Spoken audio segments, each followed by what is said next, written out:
A run for it and fighting hard for the New Zealanders is the midfielders. Racing away with that Simon Lockwood. This has been a good charge from Simon Lockwood.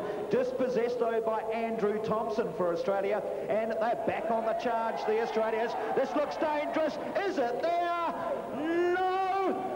Very close. A scramble in front of goal. Yes!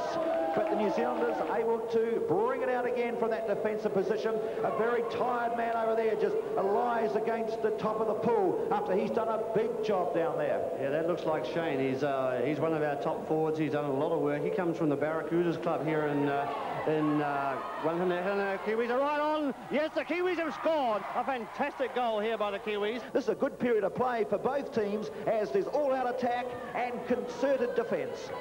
Yes, it's certainly well done by the Kiwis to actually keep it out as much as they have at the moment.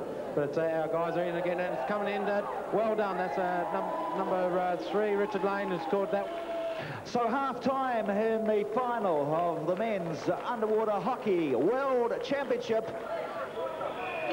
We're underway in the second half of the final of the World Championships in underwater hockey here in Wellington.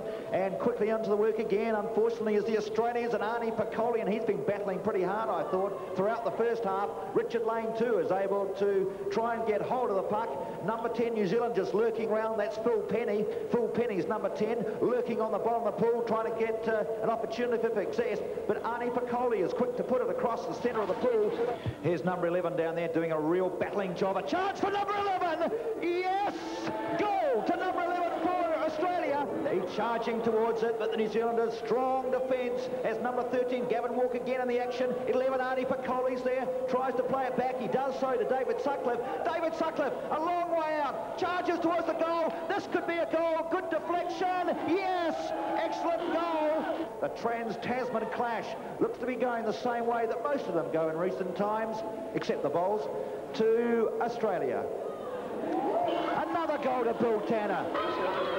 A chance for New Zealand just to the left of the goal. Can they score from here? No, they can't, because yet again the Australian wave continues. And number 8 did good work, Simon Lockwood, David Sutcliffe for Australia. And now the New Zealanders again. This is their best passage of play, though, for some time for the New Zealand side. Yes, it is. It's a combination there of the Wellington boys just keeping that pressure on the bin, and that's what they've got to do. They've just got to work in way. Here's Australia coming through. Looks like Bill Tanner, is it? No. Arnie's going all the way. Yes, Arnie's in.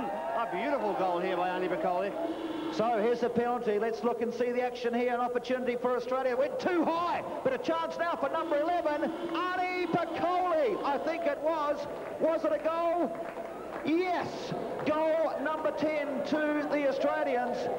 10 goals to 1. And, ladies and gentlemen, Australia, world champions in 1992 in the Underwater World Hockey Championships here in New Zealand. Congratulations, Australia. It's a lot closer this time than it ever has been. There's usually a big gap between the top 2 or 3 teams than the rest of the teams. But this time, there seemed to be like a gap with us at the top and a gap with the bottom team, and the rest were all very close. The competition was really good and close. I think it'll do a lot for underwater hockey. To find out whether the rest of the world can close that gap on Australia, we'll have to wait till 1994, when the next World Championships will be held in France.